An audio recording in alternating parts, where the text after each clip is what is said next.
अस्सलामु अलैकुम वरहमतुल्लाहि वबरकातुहू। Welcome to Iqra Huffaz boys college. Students, आज हम वीडियो लेक्चर नंबर 5 को डिस्कस करेंगे। हमारा चैप्टर चल रहा था बॉटनी पार्ट्स के अंदर चैप्टर 4 रिप्रोडक्शन। इसमें आज टॉपिक डिस्कस करेंगे पॉलिनेशन। स्टूडेंट्स, सबसे पहले हम पॉलिनेशंस को डेफिनेशंस को डिस्कस करेंगे कि व्हाट इज़ पॉलिनेशंस।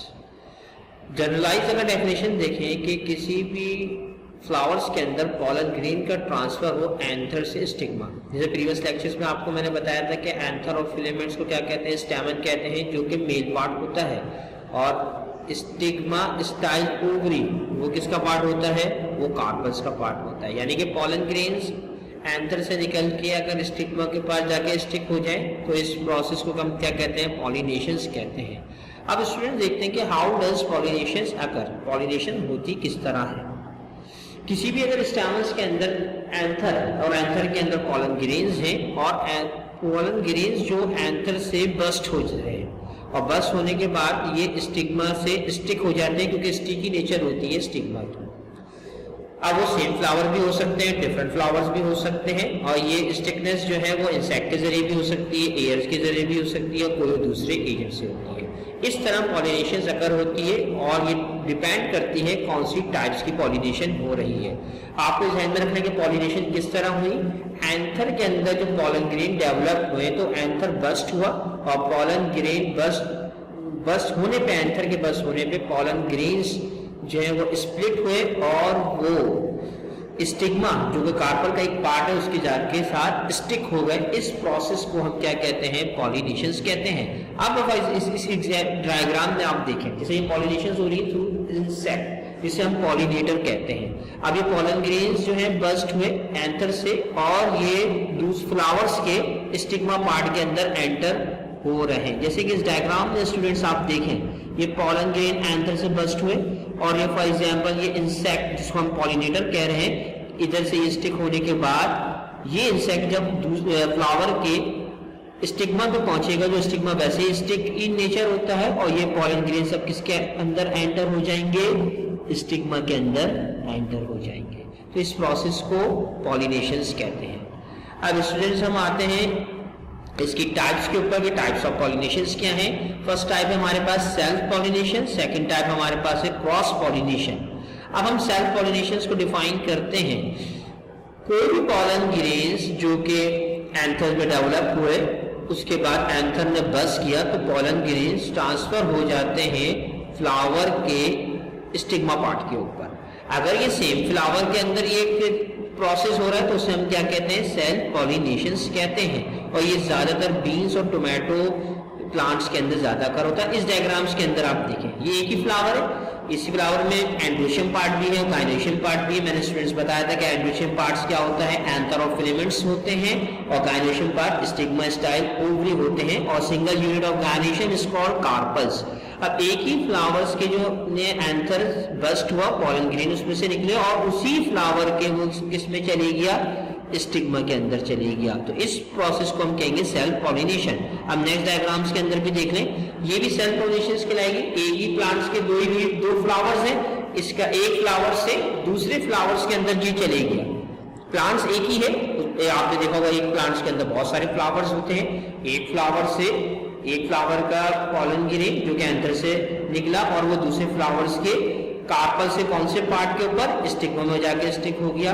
इस पॉलिनेशंस को हम क्या कहेंगे, सेल्फ पॉलिनेशंस कहेंगे। अब स्टूडेंट्स आगे डिस्कस करते हैं सेल्फ पॉलिनेशंस की सिग्निफिकेंस क्या होती है। सेल्फ पॉलिनेशन सिग्निफिकेंस ये होती है कि कोई भी जो भी प्लांट्स नए डेवलप होता है, क्योंकि पॉलिनेशन से आपको पता है कि फर्टिलाइजेशन का प्रोसेस अकर होता है। फर्स्ट डेवलपमेंट कोई भी सेक्सुअल रिप्रोडक्शन हो प्लांट्स के अंदर, तो फर्स्ट जो इनिशियल स्टेज होती है वो पॉलिनेशन होती है। फिर इसके बाद फर्टिलाइजेशन, पॉलिनेशन नहीं होगी तो फर्टिलाइजेशन भी अकर नहीं हो सकती। तो जो प्लांट्स डेवलप होगा इस सेल्फ पॉलिनेशन से आफ्टर द फर्टिलाइजेशन, उसके जो हेरिडिटी कैरेक्टर्स होंगे वो मदर प्लांट से सेम होंगे और प्यूरिटी बिल्कुल स्पीसी की बिल्कुल मेंटेन रहेगी। ये सबसे मोस्ट सिग्निफिकेंस होती है सेल्फ पॉलिनेशन की। अब इसके मेरिट्स देख लेते हैं। पॉलिनेशन एसेटेंड होती है, बिल्कुल आसानी से हो जाती है। पॉलन ग्रेन का लॉस बहुत कम होता है और प्यूरिटी ऑफ स्पीसीज इसलिए मेंटेन होती है क्योंकि सेम प्लांट्स के सेम फ्लावर्स के दरमियान पॉलन ग्रेन ट्रांसफर हो रहे हैं थ्रू एंथर टू स्टिग्मा, और ये एग्लेस और एक्सटर्नल एजेंट की कोई रिक्वायरमेंट नहीं होती, यानी कोई विंड्स की रिक्वायरमेंट नहीं हो रही, सेक्स की रिक्वायरमेंट नहीं हो रही, खुद ब खुद ये एंथर से जो पॉलन ग्रेन्स ट्रांसफर आसानी से हो जाते हैं स्टिग्मा के अंदर। ये तो एक मेरिट्स है सेल्फ पॉलिनेशन की। तो डीमेरिट्स की तरफ आते हैं स्टूडेंट्स। डीमेरिट्स में ये होता है कि स्पीसी बहुत प्योरिटी बहुत मेंटेन रहती है सेल्फ पॉलिनेशन के अंदर, तो वैरायटी ऑफ कैरेक्टरिस्टिक डेवलप नहीं हो पाते फ्यूचर प्लांट्स के अंदर या ऑफस्प्रिंग्स के अंदर, जिसकी वजह से न्यू कैरेक्टर्स के अंदर प्रॉब्लम आ जाती है, कॉम्बिनेशंस नहीं आ सकता न्यू कैरेक्टर्स का, प्रोजेनी वीक हो जाती है। प्रोजेनी का मतलब क्या होता है कि जब इनहेरिटेंस के अंदर कैरेक्टर डेवलप अगर किसी ऑर्गेनिजम्स के अंदर होते हैं तो उसकी प्रोजेनी स्ट्रॉन्ग हो जाती है, उसकी डिजीज जो है वो रेजिस्टेंस हो सकता है। लेकिन सेल्फ पॉलिनेशन के अंदर जो स्पीसी डेवलप होती है वो हेरिडिटी सेम तो होती है, लेकिन उसके अंदर जो है resistance of micro organisms weak हो जाते हैं। प्रोजेनी का मतलब ये होता है कि जो इंडिविजुअल स्पीसीज प्रोड्यूस हो रही है थ्रू मदर बॉडी, वो उसके अंदर जो कैरेक्टर्स के अंदर इनहेंसमेंट नहीं होता, क्योंकि सेल्फ पॉलिनेशन हो रही है। इनहेंसमेंट का मतलब है कि उसके कैरेक्टर्स डेवलप सही तरह से प्रॉपर नहीं हो पाते, जिसकी वजह से वो रेजिस्टेंस अगेंस्ट माइक्रो ऑर्गेनिजम्स नहीं कर सकता। स्पीसीज जो फ्यूचर्स के अंदर इसकी बहुत कम पाई जाएंगी, क्योंकि सेल्फ पॉलिनेशन जो होती है उसकी जो इसकी जो स्पीसीज होती हैं वो इंडेंजरस होती हैं। इंडेंजरस का मतलब ये नायाब बन जाती है, क्योंकि सेल्फ पॉलिनेशन जो प्रोसेस है नॉर्मली तौर पे नेचुरली तौर पे बहुत कम होता है फ्लावरिंग प्लांट्स के अंदर। अब नेक्स्ट पॉलिनेशन की तरफ स्टूडेंट्स आते हैं हम, क्रॉस पॉलिनेशन। क्रॉस पॉलिनेशन क्या है? किसी भी फ्लावर्स का पॉलन ग्रेन जो कि एंथर से बस्ट हुआ और वो किसी दूसरे प्लांट्स के फ्लावर के स्टिग्मा के साथ स्टिक हो गया, इस पॉलिनेशंस को हम क्या कहेंगे? क्रॉस पॉलिनेशंस कहेंगे। इसके अंदर वेरिएशंस आ सकती है जेनेटिक कैरेक्टर्स के अंदर, और ये कौन से प्लांट्स के अंदर ज्यादातर होता है? वीट, मेज, मस्टर्ड ऑयल, सिल्क, कॉटन और मैंगो के अंदर ये जो है अक्सर क्रॉस पॉलिनेशंस परफॉर्म होती है। अब आप ये देखिए इस डायग्राम्स के अंदर ये दो डिफरेंट फ्लावर्स हैं, डिफरेंट इनके शूट्स हैं, डिफरेंट रूट्स हैं, ये बिल्कुल इंडिविजुअल प्लांट्स हैं। इन इंडिविजुअल प्लांट्स हैं। अब ध्यान में बच्चों के आता है के साथ स्पीसीज सेम रहेगी, स्पीसीज सेम हो भी सकती है और डिफरेंट स्पीसीज भी हो सकती है। अब फर्स्ट पार्ट आप ये देख रहे हैं स्टूडेंट, ये फर्स्ट पार्ट से ये पॉलन ग्रेन्स निकले, एंथर ने बस किए पॉलन ग्रेन, और ये दूसरे प्लांट्स जो कि अलग इंडिविजुअल प्लांट्स है, एक इसके स्टिग्मा में से जाके स्टिक हो गए, तो ये टाइप की जो पॉलिनेशन होगी उसको हम क्या कहेंगे? क्रॉस पॉलिनेशन कहेंगे। अगर स्टूडेंट ये जो पार्ट है जिसको मैं आपको कर्सर से दिखाता हूं, ये जो पार्ट है अगर इसके पॉलन ग्रेन इधर से स्टिक हो जाए तो ये सेल्फ पॉलिनेशन कहलाएगी। ठीक है, तो ये डिफरेंस होता है क्रॉस पॉलिनेशन और सेल्फ पॉलिनेशन का। अक्सर स्टूडेंट्स के बाद में ध्यान में होता है कि सर एक ही प्लांट से बहुत सारे फ्लावर्स हैं, उनके दरमियान अगर पॉलन ग्रेन्स ट्रांसफर हो रहा है तो उसको क्रॉस कहेंगे। क्रॉस के लिए आपको ये बात जहन में रखनी है कि इंडिविजुअल प्लांट्स होना चाहिए। अगर एक ही प्लांट्स के अंदर बहुत सारे फ्लावर है, उनके दरमियान अगर पॉलिनेशंस का ट्रांसफर हो रहा है तो उसको हम क्रॉस नहीं कहते, उसको हम सेल्फ कहते हैं। क्रॉस के अंदर प्लांट्स की अलग सेपरेट तमाम चीजें होनी चाहिए, तमाम पार्ट सेपरेट होने चाहिए। ठीक है स्टूडेंट्स, तो ये क्रॉस पॉलिनेशन है। अब नेक्स्ट की तरफ आते हैं स्टूडेंट्स के क्रॉस पॉलिनेशन की सिग्निफिकेंस क्या है। मैंने आपको बताया था कि क्रॉस पॉलिनेशन के अंदर इनहेरिटेंस कैरेक्टर, जेनेटिक कैरेक्टर की एडवांसमेंट होगी, क्योंकि वेरिएशंस आएगी जीन्स के अंदर, क्योंकि नॉन आइडेंटिकल फ्लावर्स के दरमियान पॉलिनेशंस अकर हो रही है और न्यू स्पीसीज भी जनरेट हो सकती है। मैरिज क्या है? Combinations of new characters occur, varieties form हो सकती हैं। जैसे आपने मैंगोज ट्रीज की एग्जांपल्स दी थी हमने, तो मैंगोज की वेराइटीज किस बिहाफ के ऊपर चेंजेस आएंगे? क्रॉस पॉलिनेशंस के लिए। सीड के अंदर भी चेंजेस आएंगी और सीड के अंदर टॉलरेंस लेवल भी बहुत ज्यादा होगा। और प्लांट्स की एडेप्टेबिलिटी का मतलब है कि डिफरेंट टाइप्स ऑफ हैबिटाट में वो प्लांट्स ग्रो भी कर सकता है। तो ये वेरिएशन जो जेनेटिक कैरेक्टर्स की बिहाफ के ऊपर ये कैरेक्टर्स प्रोड्यूस होते हैं क्रॉस पॉलिनेशंस के अंदर, जिसकी वजह से हैबिटाट की वेरिएशंस भी अडॉप्ट कर सकता है प्लांट। सीड के अंदर टॉलरेंस हो सकती है, जर्मिनेशन लेवल्स सीड का इंक्रीज हो सकता है, वेराइटीज ऑफ कैरेक्टर्स इंक्रीज हो सकते हैं ड्यू टू क्रॉस पॉलिनेशन। अब डीमेरिट्स की वजह से क्या?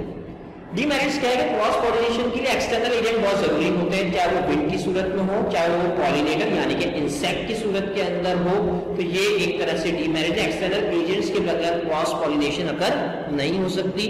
पॉलन ग्रेन बहुत सारे लॉस हो सकते हैं क्योंकि एंथर जब बस्ट हो रहा है तो उससे जो एंथर जो है जब बस्ट करता है पॉलन ग्रेन्स को, अगर पॉलिनेटर या कोई भी एजेंट जो कि पॉलन ग्रेन को ट्रांसफर करना अगर वो अवेलेबिलिटी ना हो तो उससे पॉलन ग्रेन लॉस हो सकते हैं। इसके अंदर एक लॉस आएगा कि प्योरिटी ऑफ स्पीसीज नहीं होगी, यानी एग्जैक्ट मदर वो भी प्लांट्स अगर जनरेट हो रहा है ड्यू टू क्रॉस पॉलिनेशन तो प्योरिटी यानी कि जो मदर की कैरेक्टर्स होंगे वो आपको ऑफस्प्रिंग में मिल सके, ऐसा पॉसिबल नहीं होता क्रॉस पॉलिनेशंस के अंदर।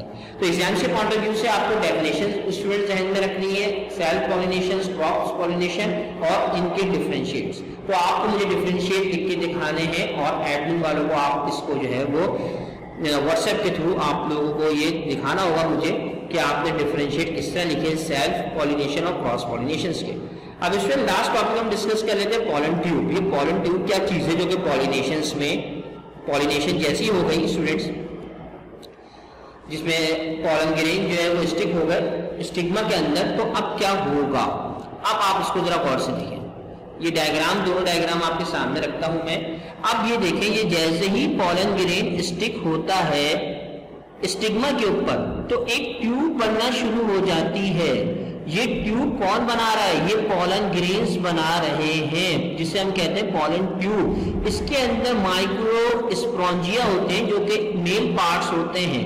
अब माइक्रो स्पोंजिया, अब देखें ये स्पर्म्स इसके दो के अंदर मौजूद आ रहे हैं। अब ये रन करेंगे किस तरफ, ये रन किस पे कर रहे हैं, इस पार्ट को क्या कहते हैं, हमने फ्लावरिंग पार्ट पढ़े थे बेटा, स्टाइल कहते हैं। तो याद रखो कि पॉलन ट्यूब्स जो बनते हैं वो पॉलन ग्रेन्स ही बनाते हैं। जब वो पॉलन ग्रेन स्टिग्मा से पास होके जैसे स्टाइल्स के अंदर आते हैं तो ये ट्यूब बनाना शुरू कर देते हैं। इस ट्यूब के अंदर स्पर्म होते हैं जो कि मेल पार्ट्स होते हैं, जिसे हम बॉटनी की लैंग्वेज में माइक्रो स्पोंजिया कहते हैं और आर्चिगोनिया भी कह सकते माइक्रो स्पोंजिया इसको हम कहते हैं।